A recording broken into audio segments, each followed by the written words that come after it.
सम्राट अशोक के शासनकाल में भारत पूरा बौद्धमय था और जिस तरह से सोने की चिड़िया कहा जाता था, उम्मीद करूंगी कि वही सोने की चिड़िया बनकर फिर से भारत इस 21वीं सदी में उभरे।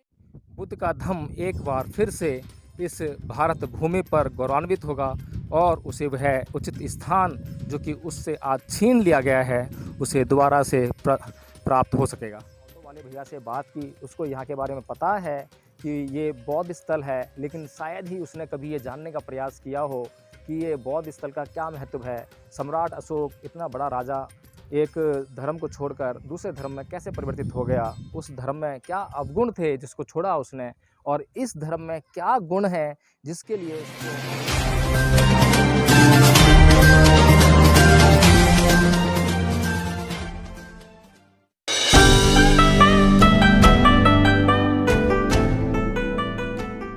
नमस्कार साथियों, आप देख रहे हैं NB न्यूज़ 24/7 नीलम बौद्ध के साथ। और जिस तरह से लगातार मैं आपको अवगत करा रही हूं कि मैं मध्य प्रदेश में हूं और मध्य प्रदेश में मैं आज आपको यात्रा कराऊंगी सांची स्तूप की।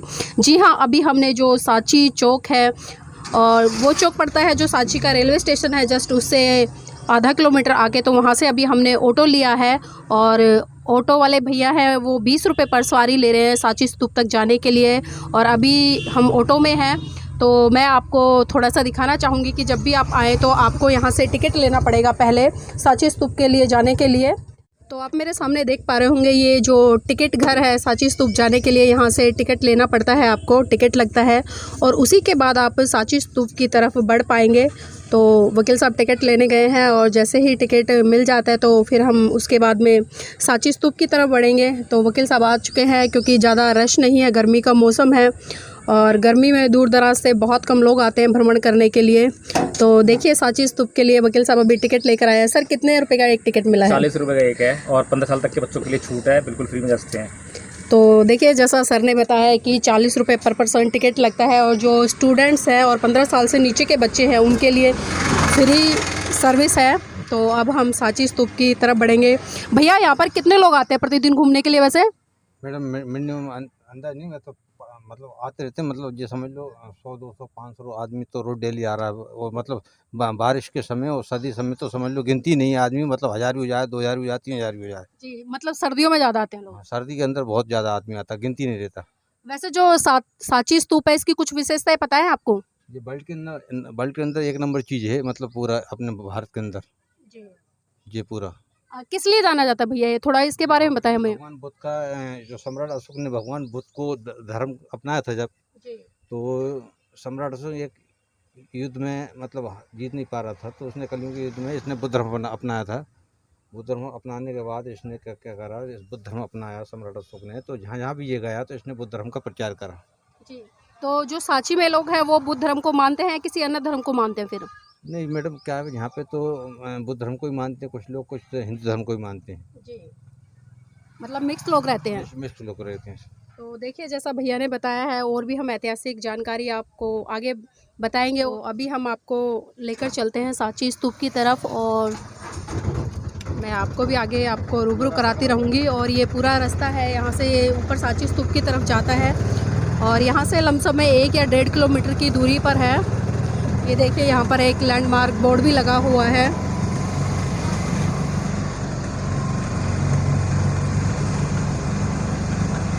तो धीरे धीरे हम ऊंचाई की तरफ लगातार बढ़ रहे हैं और आप देखिए मेरे साथ में वकील साहब है, मैं चाहूँगी वो थोड़ी देर माइक को संभालें और थोड़ा कमेंट्री करें।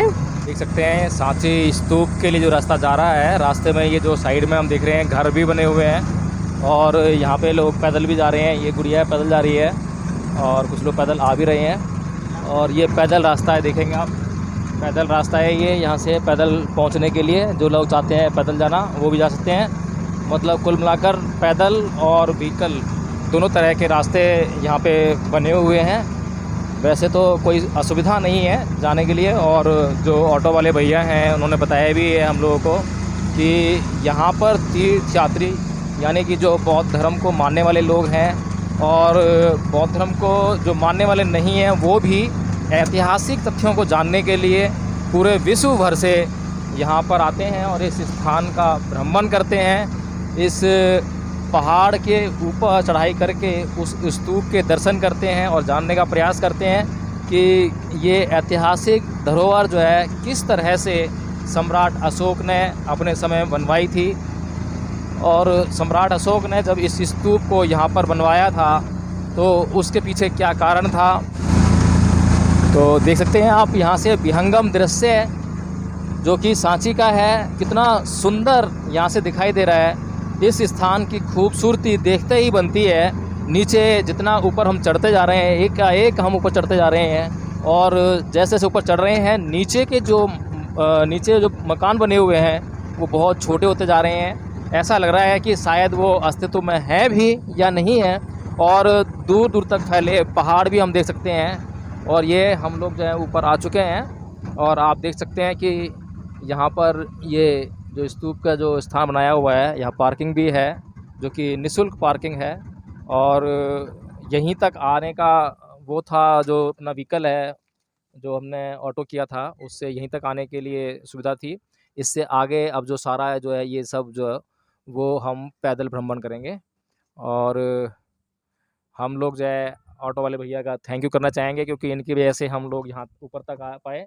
तो थैंक यू भैया जी, आपका बहुत बहुत धन्यवाद। धन्यवाद सर, धन्यवाद जी, जरूरी नहीं है कि ऑटो से यहाँ पैदल भी आ सकते हैं। पैदल भी आ सकते हैं। बाकी अगर ऑटो से आएंगे तो जो ऑटो वाले हैं वो यहाँ पर अपना जो थोड़ा सा आजीविका भी कमा सकते हैं, इसका भी हमें विशेष ध्यान रखना चाहिए। मैत्री भावना हमारे अंदर होनी चाहिए। मनुष्य के कल्याण की भावना अगर हमारे अंदर सदैव रहेगी तो जिस तरह से हम दूसरों के प्रति कल्याण की भावना रखते हैं, इसी प्रकार से दूसरे मनुष्य भी हमारे लिए कल्याण सोचेंगे, कल्याण की भावना रखेंगे। तो इस तरह से हम और अन्य लोग मिलकर जो है सुखी जीवन बिता सकेंगे। और यही बुद्ध का मार्ग था, जो कि कल्याण का मार्ग है, सबके कल्याण का मार्ग है, किसी एक व्यक्ति विशेष के कल्याण का मार्ग नहीं है। तो आइए चलते हैं, अब आगे का दर्शन करते हैं, आगे देखते हैं कि क्या और किस तरीके से यहाँ पर ये स्तूप का निर्माण हुआ है, इसका क्या उद्देश्य था, क्या यहाँ पे हमें ऐतिहासिक चीज़ें लिखाई के रूप में मिलती हैं या क्या दिखाई देता है। सरितानि स्नेहितानि छुमस्सानि च भवन्ति अंतुनो ते सोतिस्ता सोखे सुनो तेवे जाति जरूपा नरा। जी हाँ साथियों, सुख की चाह में लोग तृष्णा रूपी नदी में बहे चले आते हैं। पूरी ज़िंदगी सुख को ढूंढते रहते हैं, और थोड़ा सा भी सुख उन्हें ज़िंदगी में नज़र आता है तो उनकी ज़िंदगी तृष्णाओं से भर जाती है। जी हाँ, तृष्णाओं से भरकर फिर और भी सुख पाने की तृष्णा, और भी सुख, उपादान उनके जीवन में आने लगता है, और उपादान से भव पैदा होता है। जी हाँ साथियों, जिस प्रकार बुद्ध ने इस संसार को बताया कि इस संसार में दुख ही दुख है, इस जीवन में दुख ही दुख है, दुख से मुक्ति पाने का जो मार्ग फिर उसके बाद जब बुद्ध ने ढूंढा, और दुख को बतलाते हुए बुद्ध ने कहा कि जातिपि दुखा जरापि दुखा व्याधिपि दुखा मरणापि दुखा शोक परिदेव दोमनस्यु पाया सापि दुखा यम्पि छंगने लभति तम्पि दुखं संख्यतेन पच्चुपादान खंदापि दुखा। इस जीवन में जन्म लेना दुख है, व्याधि यानी कि रोग दुख है, बुढ़ापा दुख है, मरना दुख है। इस जीवन में शोक, दोमनस्य, हैरानी, परेशानी सब दुख है। जो चाहते हैं हम लोग वो नहीं मिलता है तो भी दुख होता है। कुल मिलाकर 5 स्कंधों से निर्मित यह शरीर दुख का घर है। यह साथियों, इसी तरह के ज्ञान को, इस संसार को देने का काम तथागत बुद्ध ने किया, और तथागत बुद्ध के बाद उस ज्ञान के प्रचार प्रसार के लिए बहुत सारे भिक्खु यहाँ वहाँ तहाँ विचरते रहे, विपස්සना करते रहे, अपने जीवन में लाभ अर्जित किया, और उस लाभ से दूसरों को भी सराबोर करने का कार्य किया। जी हाँ साथियों, बुद्ध के बाद एक महान सम्राट हुए, सम्राट अशोक।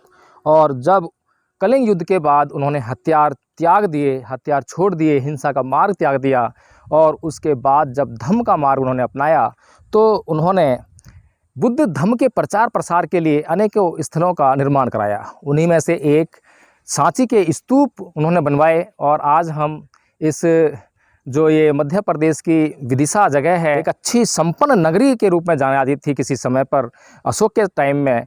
और इस विदिशा नगरी से 10 किलोमीटर लगभग दूरी पर सांची नामक जगह पड़ती है, जो कि कभी गांव रहा होगा, आज भी गांव है। आज तो बहुत अच्छी बसावट हो गई है यहाँ पर। तो यहाँ पर एक पहाड़ी है ये, और इस पहाड़ी को जो कि बेदिस गिरी के नाम से जानी जाती थी, उस बेदिस गिरी पर ये सब निर्माण कार्य सम्राट अशोक के द्वारा करवाया गया। साथियों, आप मेरे सामने देख रहे होंगे 2 स्तूप हैं, और इसीलिए आप सुनते होंगे, पढ़ते होंगे कि सांची के स्तूप सांची का स्तूप नहीं पढ़ते बल्कि हम सांची के स्तूप पढ़ते हैं। यानी कि यहाँ पर एक स्तूप नहीं है, यहाँ पर कई स्तूप हैं। इससे पहले कि मैं आपको ये स्तूपों की तरफ लेके चलूँ, उससे पहले मैं आपको यहाँ पर जो लिखाई यहाँ पर की है सरकार के द्वारा, कि उन्होंने बताने का प्रयास किया है कि इसका कब कब कैसे कैसे और किसने निर्माण किया, उसके बारे में बताना चाहता हूँ।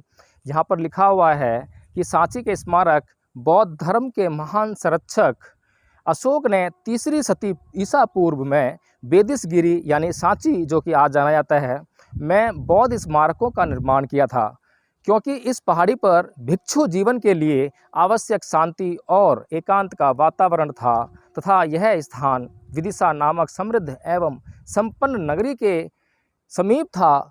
अशोक ने यहाँ एक प्रस्तर स्तंभ और ईंटों का स्तूप बनवाया था। तो साथियों, ये सूचना भारत सरकार की तरफ से यहाँ पर प्रेषित की गई है, जो कि हिंदी में, इंग्लिश में और सिंघली भाषा में यहाँ पे प्रकाशित की गई है। आइए अब आपको लेके चलता हूँ यहाँ पर जो स्तूप बनाए गए हैं, स्तूपों का जो निर्माण हुआ है, किस प्रकार की वस्तुओं से उनका निर्माण हुआ है, पत्थर हैं या पहाड़ों चट्टानों को काट कर बनाया है। और साथियों, आप देख सकते हैं कि ये रास्ते में जो आप देख सकते हैं पत्थर लगे हुए हैं और इनके अंदर जो है कुछ मूर्तियाँ बनाने का प्रयास किया गया है। ये मूर्तियाँ बनाई गई हैं। चलो चलते रहो। तो ये रास्ता है साथियों, और सामने जो मुख्य स्तूप है, जिसको हम बचपन से किताबों में देखते थे, और जब किताबों में इस स्तूप को हम देखते थे चित्र में, तो बड़ी एक अजीब सी अनुभूति हुआ करती थी। ऐसा लगता था पता नहीं ये क्या है। तब हमें बिल्कुल भी समझ में नहीं आता था कि इसका क्या महत्व है। ये बौद्ध विरासत है, जब हमें पता नहीं था, शायद 3री या 4थी क्लास की किताबों में थी। यहाँ पर एक और लेख है, विश्वदाय स्मारक सांची। सांची स्मारक विश्व की सांस्कृतिक एवं प्राकृतिक धरोहर के संरक्षणार्थ कन्वेंशन द्वारा विश्वदाय सूची में नामांकित किया गया है।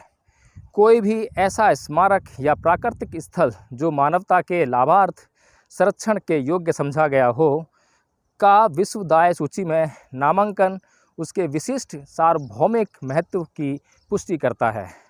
तो साथियों, ये जो बात है, इस बात से यह निश्चित हो जाता है, और यह विडंबना है कि जहाँ पर ये इतनी बड़ी विशाल बौद्ध विरासत धरोहर स्थित है, वहाँ के आसपास के लोगों की जो सांस्कृतिक स्थिति के रूप में आप जानेंगे, उनकी धार्मिक स्थिति को जानेंगे, तो आपको बड़ा आश्चर्य होगा। वो इसी प्रकार से आपको आश्चर्य होगा जैसे कि एक कहावत कही जाती है कि दिया तले अंधेरा। जी हाँ साथियों, यहाँ पर ये कहावत भारत के लिए, पूरे भारत के लिए ये जो है सत्य साबित होती है, क्योंकि इतनी ऊंचाई पर, पहाड़ी के शीर्ष पर स्थित ये स्मारक इस बात का द्योतक है कि ये वास्तव में इस मानव जाति के लिए कल्याण हेतु सबसे शीर्ष पर स्थित है। लेकिन इसके नीचे जो लोग विराजमान हैं, इन बस्तियों में जो लोग रहते हैं, वो शायद इस विरासत से बिल्कुल भी परिचित नहीं हैं और शायद ही कभी जानने का प्रयास करते हों। अभी हमने रास्ते में आते समय ऑटो वाले से थोड़ी सी बात की और पता करने का प्रयास किया कि वो क्या जानता है इसके बारे में। तो लोग जानते हैं कि हाँ, यहाँ पर जो है ये भगवान बुद्ध का जो धम्म सम्राट अशोक ने अपनाया था, तब उन्होंने इसका निर्माण किया था, इतना जानते हैं। लेकिन बुद्ध का धम्म क्या है, वो जो ऑटो वाले भैया थे, उन्होंने शायद ही अपने जीवन में कभी ये जानने का प्रयास किया हो कि ये जो बुद्ध का धम्म है, जो अशोक ने इतना बड़ा निर्माण यहाँ पर इतने कठिन परिस्थितियों में इतना पैसा लगाकर किया होगा, इसका क्या महत्व है। आखिर वो कलिंग युद्ध के बाद एकाएक बुद्ध के धम्म में कैसे परिवर्तित हो गया, वह पहले किस धर्म में था, उसने उस धर्म को क्यों छोड़ा। इस देश में साथियों बहुत से ऐसे विद्वान हुए, बहुत से ऐसे तार्किक लोग हुए, बहुत से ऐसे विवेकशील प्राणी हुए, जिन्होंने पैदा तो शायद वे लोग बहुत ही बुरी स्थिति में हुए होंगे, लेकिन वे बुरी स्थिति में मरे नहीं। साथियों, ऐसे लोग महान होते हैं। जिस प्रकार से मैं बात कर रहा हूँ कि हमने ऑटो वाले भैया से बात की, उसको यहाँ के बारे में पता है कि ये बौद्ध स्थल है, लेकिन शायद ही उसने कभी ये जानने का प्रयास किया हो कि ये बौद्ध स्थल का क्या महत्व है। सम्राट अशोक इतना बड़ा राजा, एक धर्म को छोड़कर दूसरे धर्म में कैसे परिवर्तित हो गया, उस धर्म में क्या अवगुण थे जिसको छोड़ा उसने, और इस धर्म में क्या गुण है जिसके लिए उसको अपनाया। तो साथियों, ये जो विचार है, ये विचार बुद्धिजीवी जो वर्ग है वही कर सकता है, बुद्धिमान व्यक्ति कर सकता है, तर्कशील व्यक्ति कर सकता है। और ये आप देख रहे हैं, ये तोरण द्वार है। ये चारों दिशाओं में 4 तोरण द्वार यहाँ पर जो है इस स्तूप के आसपास बनाए गए हैं। ये तोरण द्वार और ये जो रेलिंग आप देख रहे हैं इसके चारों तरफ स्तूप के, ये जो निर्माण कार्य है, ये सम्राट अशोक के द्वारा जो मेन स्तूप है जो बनवाया गया था उसके बाद का निर्माण कार्य है। और इस निर्माण कार्य में एक बार में नहीं हुआ इसका निर्माण कार्य, बल्कि इसका निर्माण कार्य कई वंशों द्वारा कराया गया है।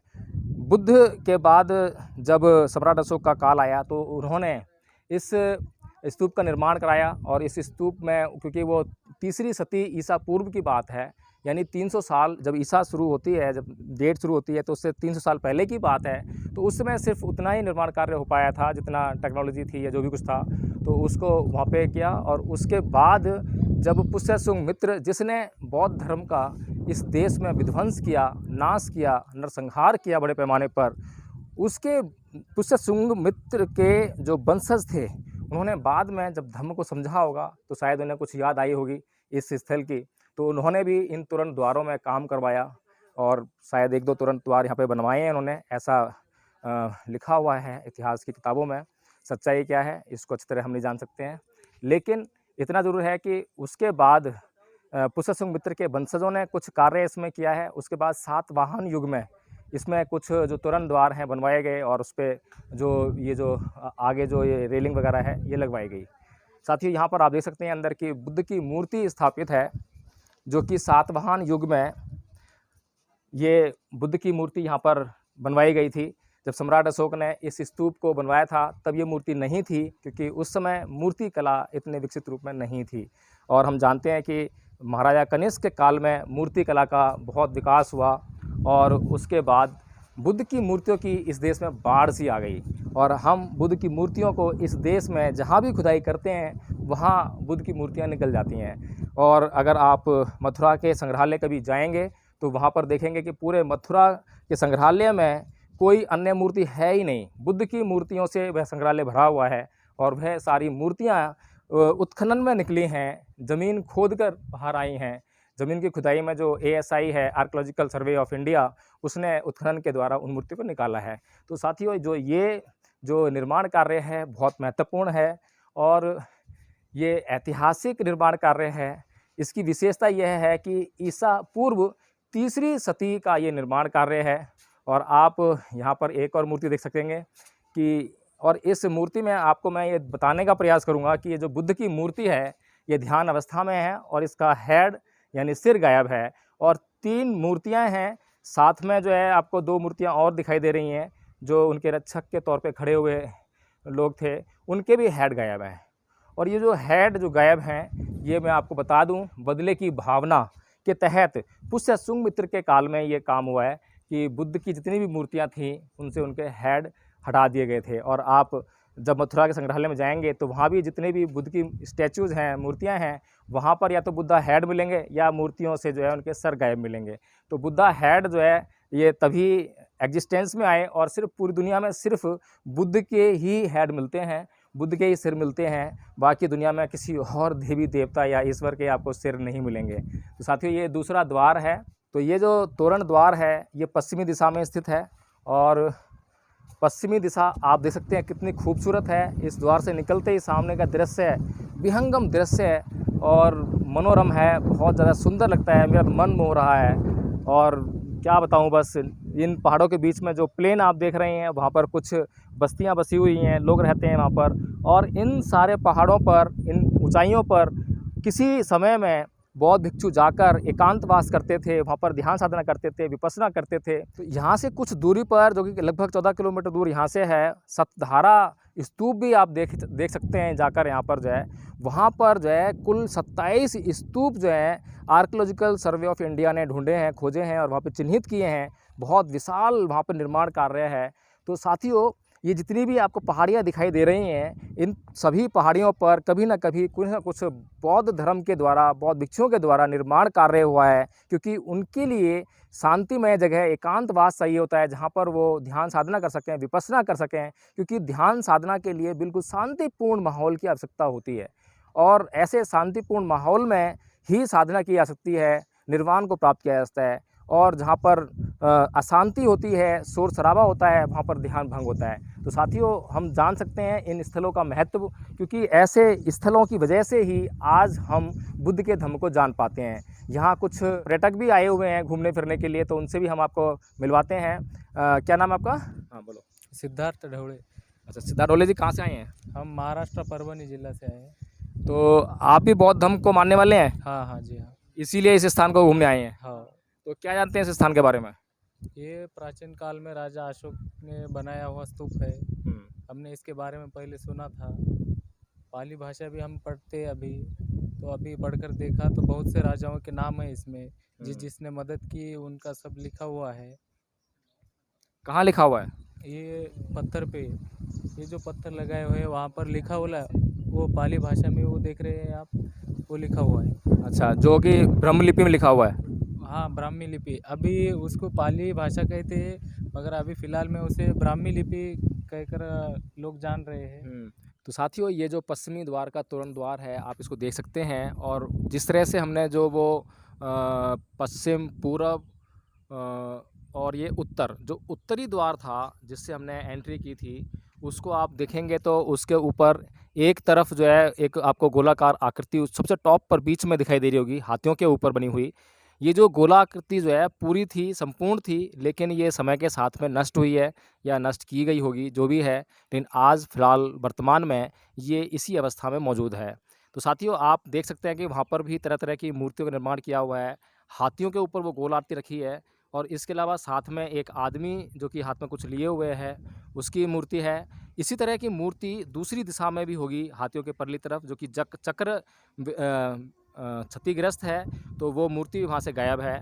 तो इस तोरण द्वार को आप देख सकते हैं कि समय के साथ इसमें जो है बदलाव हुआ है, कुछ इसको नष्ट भी हुआ है ये जो है। तो इस तरह से इसी साथ में आप देख रहे हैं कि जो मेन गुंबद है, ये जो स्तूप है, ये स्तूप जो है पत्थरों की ईंटें बनाई हुई हैं, और पत्थरों की ईंटों से इसका निर्माण किया गया है, और उसके ऊपर किसी मसाले के द्वारा इस पे लीपा पोती की गई है, जो कि समय के साथ में वो जो सीमेंट नुमा जो भी पदार्थ था वो हट गया है, कुछ रह गया है और कुछ जगह से हट गया है। तो इसके अलावा आप जो है टॉप पर देखेंगे तो 3 छतरियाँ आपको दिखाई देंगी। मैं चाहूँगा कि कैमरामैन से वो थोड़ा सा पीछे हटकर उन छतरियों को अच्छी तरह से दिखाए।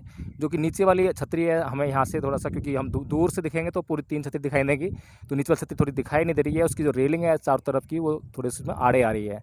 तो जो 3 छतरियाँ हैं, ये प्रतीक हैं बुद्ध का, धम्म का और संघ का।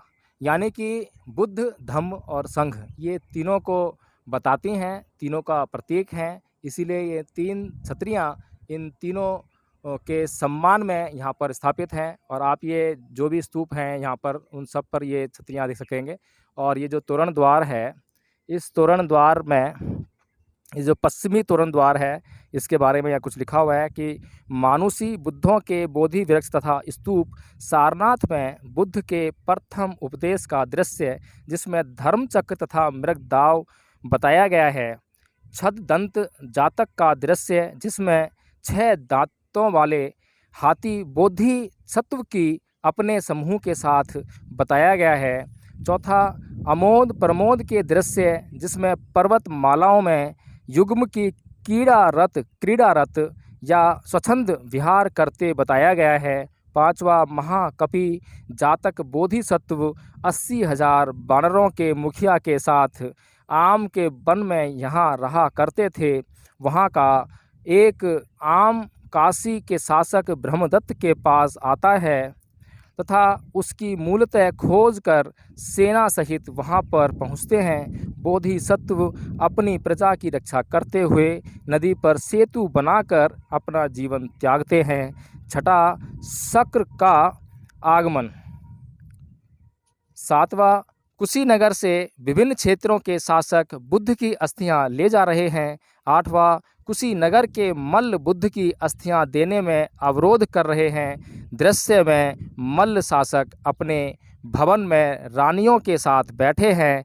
9वां, ज्ञान प्राप्ति के पश्चात बुद्ध ने मार यानी इंद्र तथा उसकी सेना पर विजय पाई है। दृश्य में मार की सेना को भागते बताया गया है। 10वां, साम जातक का दृश्य, इसमें माता पिता की सेवा करते साम को बताया गया है, जिसमें राजा ने उसका वार किया है तथा प्रार्थना करने पर माता पिता सहित जीवन दान मिला है। 11वां, तपस्या के समय नागराज मुचलिंद द्वारा बुद्ध की रक्षा की जा रही है। 12वां, मार द्वारा बुद्ध की तपस्या भंग करने का प्रयास तथा असफल मार हार कर वापस जा रहा है का दृश्य। 14वां, बुद्ध द्वारा शाक्यों को कपिल वस्तु में उपदेश दिया जा रहा है। 15वां, द्वारपाल ग्रीक वेशभूषा में बताया गया तथा हाथों में आयुध लिए है, परंतु तलवार पर त्रिरत्न चिन्ह होने के कारण वह बौद्ध अनुयायी है। जी हाँ साथियों, ये जो तोरण द्वार है इस पर ये 15 जो बातें हैं, 15 जो घटनाएं हैं, इसका वर्णन है। बहुत ही महत्वपूर्ण है। और इसकी जो रेलिंग आप देख रहे हैं, इस रेलिंग के हर एक पत्थर पर आप देख पा रहे होंगे कि कुछ लिपि में, एक विशेष लिपि जिसे धम्म लिपि कहा जाता है, उसमें कुछ उत्कीर्ण किया हुआ है, लिखा हुआ है, जिसको कि मैं क्योंकि ब्रह्म लिपि नहीं जानता हूँ तो उसको भी पढ़ने में असफल हूँ। ये लिपि धम्म लिपि कहा जाती है, लोग जिसे ब्रह्म लिपि के रूप में जानते हैं, और इसमें भाषा पाली का इस्तेमाल किया गया है, तो आप इसमें देख सकते हैं। और ये जो लिपि है आप इसको देख रहे होंगे, कुछ पत्थरों पर उल्टी लगी है और कुछ पर सीधी लगी है। इसका कारण ये है कि ये जो बाद में जब खोजी गई तो उसके बाद में इस पत्थर निकले पड़े थे, जो कि इनको बाद में संयोजा गया है, दोबारा से इसका जो पुनर्निर्माण किया गया, तो ये पत्थर जो हैं उल्टे सीधे लगे हैं। और उल्टे सीधे इसीलिए लगे, मैंने आपको बताया कि ये जो लिपि है बहुत बाद में पढ़ी गई है, और जब पढ़ी गई जब ये पता लगा कि उल्टी और सीधी कैसी है, तो इसीलिए ये हुआ होगा कि ये जो लिपि के जो पत्थर हैं ये आपको उल्टे सीधे लगे हुए दिखाई दे रहे होंगे। तो साथियों, इतनी महत्वपूर्ण जगह है और आप लोग भी इसको विज़िट कीजिए, दूसरे लोगों तक ये वीडियो पहुँचे, इसका भी आप प्रचार प्रसार कीजिए, इस वीडियो को शेयर कीजिए, इसको लाइक कीजिए, इस पर कमेंट कीजिए। और लाइक करेंगे और कमेंट करेंगे तो ये वीडियो अपने आप से जो है दूसरे लोगों तक पहुँचेगा, सजेशंस में जाएगा, और ये वीडियो जब दूसरों तक जाएगा तो लोग इस देश में भारत का जो गौरवशाली धर्म है, बुद्ध का धर्म, उससे वाकिफ़ हो पाएंगे, उसकी जानकारी उनको मिलेगी, उनके गौरव की अनुभूति उनको होगी। और जब इस देश के लोगों को अपने देश के इतिहास के गौरव की अनुभूति होगी तो वो उस इतिहास की तरफ पलटने का भी काम कर सकते हैं। तो साथियों, ये दक्षिण तोरण द्वार है, जिसमें क्या क्या प्रदर्शित किया गया है, और ये भी छत विक्षिप्त अवस्था में है, लेकिन अभी कुछ शेष जो दिखाई दे रहा है बचा हुआ, जिसको संरक्षित किया गया है ASI द्वारा। तो उस पर क्या है मैं आपको जो है यहाँ पर जो लिखा है बताता हूँ। बुद्ध के जन्म का प्रतीक है, जिसमें देवी को कमल पर खड़े बताया गया है। एक बुद्ध के जन्म का प्रतीक है जिसमें देवी को कमल पर खड़े बताया गया है।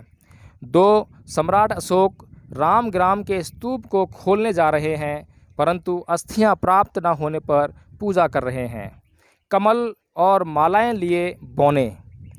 4, बुद्ध द्वारा सारनाथ में ज्ञान का प्रथम उपदेश दिए जाने का दृश्य तथा स्तंभ एवं मृगदाव बताया गया है। 5वां, समारोह तथा यात्राओं के दृश्य के साथ ही मार द्वारा आक्रमण बताया गया है। 6, इस स्थल का भग्न स्तंभ संग्रहालय में भग्नावस्था में है तथा सुरक्षित रखा गया है। 7वां, बुद्ध द्वारा गृह त्याग उन्हें अश्व पर छत्र के रूप में बताया गया है। 8वां, मानुषी बुद्धों के बोधि वृक्ष एवं स्तूप। 9वां, छद दंत जातक बोधि सत्व को 6 दांतों वाले हाथी के रूप में अपने समूह के साथ वट वृक्ष के जंगल में बताया गया है, जहां छददंत का शिकारी द्वारा वध किया जा रहा है। 10वां, बुद्ध की मृत्यु के पश्चात कुशीनगर में अस्थियों के बंटवारे के लिए युद्ध तथा द्रोण नामक ब्राह्मण के समझाने पर अस्थियों का समान वितरण। तो ये जो दक्षिणी तोरण द्वार है इसका जो नंबर 11 है, क्योंकि इसमें जो है जो द्वार हैं इसमें नंबर डाले गए हैं 1 2 3 4 5 6 7 8 9 10 11 12। तो 12 नंबर में हर एक नंबर में बताया गया है कि इस नंबर में क्या चित्र को दर्शाया गया है। तो अगर यहाँ पर आप आते हैं तो आप जो यहाँ पे लिखा हुआ है उस जो शिलापट है उस के हिसाब से आप जो है इन चित्रों को पहचान सकते हैं। अगर आप वैसे देखेंगे तो आप शायद समझ नहीं पाएंगे इन चित्रों को कि इन चित्रों पर क्या उत्कीर्ण है, क्या दृश्य प्रस्तुत किया गया है, किस सोच के साथ में दृश्य प्रस्तुत किया गया है। तो ये जो हर एक दृश्य है बुद्ध के जीवन की घटनाओं से संबंधित है। तो इसीलिए जो विद्वान हैं जिन्होंने इनको बड़े ध्यान से इन दृश्यों को जो है इनकी स्टडी की और उसके बाद में इन्होंने यहाँ पर ये लिखने का कार्य किया, जिससे कि आप लोग आसानी से समझ सकते हैं कि इन पर क्या दृश्य उत्कीर्ण किए गए हैं। साथियों देख सकते हैं आपके बहुत सारे यहाँ पर स्तूप हैं और ये जो मेन स्तूप है जिसके 4 तोरण द्वार हैं 4 दिशाओं में, इस स्तूप में बुद्ध के अवशेष रखे हुए हैं। और इस यहाँ पर जो है सारिपुत्र और मोगलनयन जो बुद्ध के मुख्य शिष्य थे उनके भी यहाँ पर जो है स्तूप हैं। और आप देख सकते हैं कि स्तूप कितनी भारी मात्रा में बने हुए हैं, छोटे स्तूप, बड़े स्तूप, और सबके एक ही आकृति है, एक ही तरीका है। और यहाँ पर ये 2 शिलाएँ पड़ी हुई हैं। इन शिलाओं के बारे में शिला पट्टिका देख सकते हैं कि बहुत ही चिकना किया हुआ है इनको और बहुत चमक इन पर है, पॉलिश सी की गई है इतने पुराने समय में। और किस तरह से पॉलिश की होगी, बहुत ही अचंभित करने वाले तथ्य हैं। इसके बारे में यहाँ पर कुछ लिखा हुआ है। स्तंभ 10 चुनार के एक ही प्रस्तर खंड से बना है। इस उपद्वार स्तंभ की स्थापना अशोक ने की थी। किसी स्थानीय जमींदार ने भूतकाल में इसे तुड़वा डाला था और आज केवल इसको इसका अधोभाग ही मुक्त स्थिति में है। स्तंभ के अन्य टुकड़े पास ही में रखे हुए हैं। इस पर अंकित अभिलेख द्वारा अशोक ने संघ भेद करने वाले भिक्षुणियों को बौद्ध संघ से निकालने की चेतावनी दी थी। स्तंभ पर मूलतः लगा हुआ 4 सिंह मूर्तियों से शोभित शीर्ष अब स्थानीय संग्रहालय में प्रदर्शित है। तो साथियों यहाँ नीचे जो है एक म्यूजियम है, उसमें जो यहाँ पे जो सिंह की जो मूर्ति थी 4 सिंह वाली, वो जो है 4 सिरों वाली, वो वहाँ पर रखी गई है, जो कि इसके स्तंभ के ऊपर जो है लगाई गई थी। और ये स्तंभ आप देखेंगे कि जो अशोक स्तंभ जितने भी हैं इसी तरह के पत्थर में आपको ज़्यादातर दिखाई देंगे। और उन पर जो लिपि, ब्रह्म लिपि में जो पाली भाषा में जो लिखाई की गई है, वो आज हम जब उसको जानने का काम करते हैं तो हमें बुद्ध के धम्म और उनके संघ के बारे में जानकारियाँ मिलती हैं। तो साथियों ये बहुत ही महत्वपूर्ण स्तंभ है जिसको किसी ज़मींदार ने तुड़वा दिया था। और इस तरह से आप देख सकते हैं कि ये इतने सारे स्तूप हैं, छोटे बड़े। इन स्तूपों का सिर्फ एक ही मकसद है, एक ही कारण है यहाँ पर होने का। और ये बताते हैं कि इन स्तूपों में जो बौद्ध भिक्षु हैं उनकी अस्थियाँ या उनके धातु रख कर इनके ऊपर ये स्तूप बनाए गए थे। साथियों पहले ये स्तूप जो है मिट्टी से बनाए जाया करते थे। बहुत सारे स्तूप आप देखेंगे जो मिट्टी से बनाए गए हैं, बाद में उनमें पत्थर से उसको जो संरक्षित किया गया है। पत्थर के जो ये आप देख रहे हैं कि ईंटें हैं, उन संरक्षित किया गया है। और ये जो आज संरक्षित नहीं किया है बल्कि पूर्व काल जब ये अशोक के समय से ही संरक्षित हैं। और आप देख रहे हैं ये जो द्वार है ये इसका पूर्वी तोरण द्वार है मुख्य स्तूप का। और इस पर जो है आप देख सकते हैं कि चारों द्वार में से सिर्फ जो उत्तरी द्वार है उस पर जो सबसे शीर्ष पर जो कलाकृति सुरक्षित है, थोड़ी बहुत वो भी टूटी हुई है बीच में से। और ये जो स्तूप है इसके ऊपर जो सबसे ऊपर आप देखें शीर्ष पर जो है वो सारा हिस्सा जो है अब क्षतिग्रस्त हो चुका है। ऊपर से जो है वो टूट चुका है। दाहिने हाथ की तरफ जो थोड़ा सा बचा हुआ है, एक हाथी हमें दिखाई दे रहा है। और नीचे आते हैं तो बाएं हाथ की तरफ जो है, जो बीच में जो कुछ चित्र या मूर्ति होगी वहाँ पर वो अब नहीं है, जैसा कि हमें दाएं हाथ की तरफ जो है वो हाथी दिखाई दे रहा है। तो इसी तरह का यहाँ पर भी कुछ न कुछ मूर्ति होगी जो कि अब नहीं है, यानी कि समय के साथ में या किसी ने दुष्टतापूर्व इसको जो है नष्ट किया होगा या समय के साथ में अपने आप नष्ट हुई होगी। तो साथियों ये देख सकते हैं आप जो है। और इसके बारे में मैं आपको बता दूं कि इस पर 18 बातें अंकित हैं मूर्तियों के द्वारा, जिसमें कि प्रथम है मानुषी बुद्धों के बोधि वृक्ष, दूसरा है महाभिनिष्क्रमण। यह दृश्य बुद्ध के गृह त्याग का है, जिसमें अश्व पर छत्र बताया गया है, जो अश्व पर बुद्ध के बैठे होने का प्रतीक है। तीसरा है बोधि वृक्ष दर्शन के लिए अशोक की यात्रा। चौथा है ज्ञान की प्राप्ति के पश्चात बुद्ध का भ्रमण व पूजा। पांचवा है बोधि वृक्ष का दृश्य, जिसमें वृक्ष को मंदिर के साथ बताया गया है। छठा है बुद्ध का उर्वेल ग्राम में निरंजना नदी की बाढ़ में चलकर चमत्कार बताना। सातवां है राजकीय समारोह का दृश्य, जिसमें नगर के बाहर राजा को सैनिकों सहित प्रस्थान का दृश्य है। इसमें राजा को बुद्ध की पूजा के लिए जाते हुए बताया है। आठवां है 7 स्वर्ग दिव्य लोक के दृश्य हैं, जिनमें इंद्र शक्र को हाथ में वज्र लिए तथा अप्सराओं के साथ बताया गया है। 9वां मानुषी बुद्धों के बोधि वृक्ष। 10वां स्तूप के रूप में बुद्ध की पूजा करते हुए पशु पक्षी तथा काल्पनिक पशु बताए गए हैं। 11वां हाथियों द्वारा स्तूप के रूप में बुद्ध की पूजा की जा रही है। यह दृश्य रामग्राम स्तूप का है। 12वां उर्वेल ग्राम में बुद्ध का आगमन तथा जनजीवन की झांकी बताई गई है। 13वां नाग का चमत्कार। उर्वेल ग्राम में अग्नि मंदिर में रह रहे विषधर नाग का बुद्ध द्वारा दमन कर चमत्कार। 14वां नाग दमन के पश्चात साधुओं द्वारा यज्ञ प्रारंभ करना तथा बुद्ध की अनुमति के बिना न लकड़ी जलती है न कटती है का दृश्य। 15वां स्वागत के लिए खड़ा हुआ द्वारपाल। 16वां बुद्ध पूजा का दृश्य। 17वां दृश्य के ऊपरी भाग में महामाया का स्वप्न तथा हाथी को गर्भ में प्रवेश करते बताया गया है। दृश्य के मध्य तथा निचले भाग में कपिल वस्तु के शासक बुद्ध की पूजा के लिए प्रस्थान कर रहे हैं। यहाँ बुद्ध को नगर में आकाश मार्ग से आते हुए बताया गया है। 18वां द्वारपाल का दृश्य यहाँ पर अंकित है। तो आप देख सकते हैं इस तरह से चारों तोरण द्वार पर कुछ ना कुछ दृश्य उत्कीर्ण किया गया है, जिसको हम देख सकते हैं। और आपको मैं अब इसके भीतर लेके चलता हूँ, और भीतर हमें प्रवेश करते ही हमें दिखाई दे रही है बुद्ध की एक ऐसी मूर्ति जो कि दुर्लभ है, और इस मूर्ति पर इसका शीर्ष लगा हुआ है, लेकिन जो साथ में द्वारपाल हैं, दोनों अंगरक्षक कह सकते हैं, द्वारपाल कह सकते हैं, उनके जो शीर्ष हैं, उनके जो सिर हैं वो नहीं है। यहाँ पर बुद्ध का सिर तो मौजूद है। हाँ, 3 तोरण द्वारों पर बुद्ध का जो सिर है वो मौजूद नहीं है, लेकिन यहाँ पर मौजूद है। तो साथियों आप देख सकते हैं कितना विहंगम दृश्य कहूँगा, क्योंकि ऐसा दृश्य बहुत ही दुर्लभ है, और ये इतिहास है जिसे किसी भी तरीके से प्राप्त किया गया है, और जो कुबुद्धि वाले लोग हैं, कुमानसिकता वाले लोग हैं, उनसे किसी प्रकार इसको संरक्षित कर लिया गया है। तो हम देख सकते हैं साथियों, ये इतनी महत्वपूर्ण धरोहर जिसको कि आज संरक्षित करके वास्तव में निसंदेह बहुत ही महानतम कार्य किया है।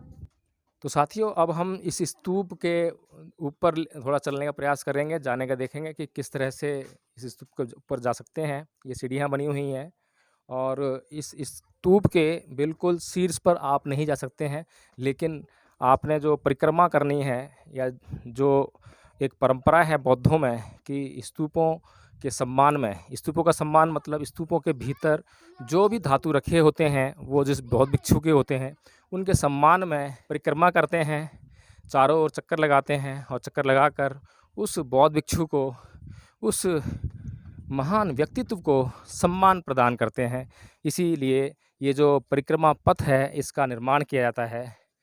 और आप देख सकते हैं बहुत ही नज़दीकी से हम आपको अब ये जो स्तूप है, सांची का मुख्य स्तूप, ये दिखा रहे हैं। इस पे जो मसाला लगा हुआ था जगह जगह से वो हट गया है, लेकिन कुछ कुछ कहीं कहीं जो मसाला आप देख पा रहे होंगे, जिससे कि इसको संरक्षित किया गया था।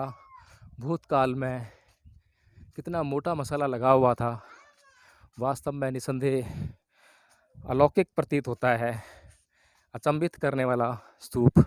और ऐसे स्तूपों से मध्य प्रदेश की भूमि पवित्र हो गई है। और आज हमने कई स्तूप देखे, बहुत भारी संख्या में स्तूप देखे, स्तूप ही स्तूप दिखाई दे रहे हैं, और इतने सारे स्तूप, लेकिन यहाँ के लोग आपको अंधविश्वास में जकड़े हैं, पाखंड में जकड़े हुए दिखाई देते हैं, और वे उस पाखंड और अंधविश्वास से बाहर निकलने का प्रयास भी नहीं करते हैं। ये बड़ी अचंभित कर लेने वाली बात है। उनको पाखंड और अंधविश्वास कितना प्यारा है कि वे बुद्ध के धम्म को जानने का प्रयास नहीं करते, समझने का प्रयास नहीं करते। अगर वो कम से कम बुद्ध के धम्म को पढ़ने का प्रयास करें या जानकारों से जानने का प्रयास करें तो मैं ये समझता हूँ कि निसंदेह बुद्ध का धम्म एक बार फिर से इस भारत भूमि पर गौरवान्वित होगा और उसे वह उचित स्थान जो कि उससे आज छीन लिया गया है उसे दोबारा से प्राप्त हो सकेगा। और आप ये देख सकते हैं कि यहाँ पर दूर दूर तक पहाड़ों का विहंगम दृश्य है। आप पहाड़ों के बीच में प्लेन भी देख सकते हैं, मैदानी भाग, और पहाड़ कितने खूबसूरत दिखाई दे रहे हैं। यहाँ से एक तरफ बिल्कुल छाँव है पहाड़ों के और दूसरी तरफ धूप है। जिस तरफ छाँव है उस तरफ काले काले पहाड़ बहुत ही सुंदर दिखाई दे रहे हैं। और ये पहाड़ निसंदेह, और देखिए इसके नीचे भी वहाँ भी जो है निर्माण कार्य हुआ है। मैं दिखाऊंगा आपको जो है ये नीचे भी ये जो मुख्य स्थल है इसके नीचे वहाँ भी देखिए निर्माण कार्य है। और उसके आगे जाएंगे तो वहाँ भी आपको स्तूप मिलेंगे। पूरे पहाड़ी पर जहाँ तहाँ स्तूप ही स्तूप बने हुए हैं। इसीलिए इसको सांची के स्तूप कहते हैं। एक स्तूप नहीं है, बहुत सारे स्तूप हैं। ये मुख्य स्तूप है, यहाँ पर बुद्ध के अवशेष रखे गए हैं। बुद्ध के अवशेष रखकर उसके ऊपर स्तूप का निर्माण किया गया है। और यहाँ पर सारीपुत्र और मोगललान के भी इस जो धातु हैं उनके ऊपर भी स्तूप बनाए गए हैं। तो ये था सांची का जो ऐतिहासिक इतिहास जिससे आपको हमने रूबरू कराने का काम किया। सांची में साथियों बहुत सारे स्तूप है और मैं आग्रह करूंगी कि आप अगर मध्य प्रदेश में घूमने आते हैं तो अपने इतिहास से जुड़ने का काम कीजिए। भारतवर्ष का जो सच्चा और अच्छा और ये कहूँगी कि गौरवान्वित करने वाला इतिहास है उससे जुड़ने का प्रयास कीजिए, क्योंकि अगर जब तक आप अपने इतिहास को नहीं जानोगे तब तक आप कहीं भी किसी भी रूप में अच्छी और सच्ची क्रांति नहीं कर पाओगे। तो आज हमने आपको सांची जो स्तूप है उसके दर्शन कराए हैं और उसके इतिहास के बारे में जुड़ी हुई बहुत सारी जानकारियां हमने आपको दी हैं। यहाँ पर जितने भी सांची स्तूप पे जो 4 तोरण दीवार लगे हैं उन पे जो इतिहास उकेरा गया है उस इतिहास को भी एडवोकेट जय भीम प्रकाश जी ने बहुत अच्छे तरीके से समझाने का काम किया है। उसको बताया है कि इन जो तोरण द्वार है इन पर क्या क्या लिखा है। और मैं आपसे उम्मीद करूंगी कि इस वीडियो को आप ज़्यादा से ज़्यादा शेयर करें, इस पर कमेंट करें, इसको लाइक करें और हमारे चैनल को सब्सक्राइब करते रहें ताकि भारत का गौरवशाली इतिहास है उसको आप आगे बढ़ाने का काम कर सकें, ताकि फिर से विश्व में एक बार भारत एक शक्ति के रूप में उभरे। और जो इस तरह से कहा जाता था कि सम्राट अशोक के शासनकाल में भारत पूरा बौद्धमय था और जिस तरह से सोने की चिड़िया कहा जाता था, उम्मीद करूंगी कि वही सोने की चिड़िया बनकर फिर से भारत इस 21वीं सदी में उभरे। तो आपसे विदा लूँगी और फिर से एक बार अपील करूँगी कि NV News 24/7 को आप लाइक करें, सब्सक्राइब करें, इसकी वीडियो को ज़्यादा से ज़्यादा शेयर करें और वीडियो पर साथियों कमेंट करना बिल्कुल भी ना भूलें। जय भीम, नमो बुद्धाय।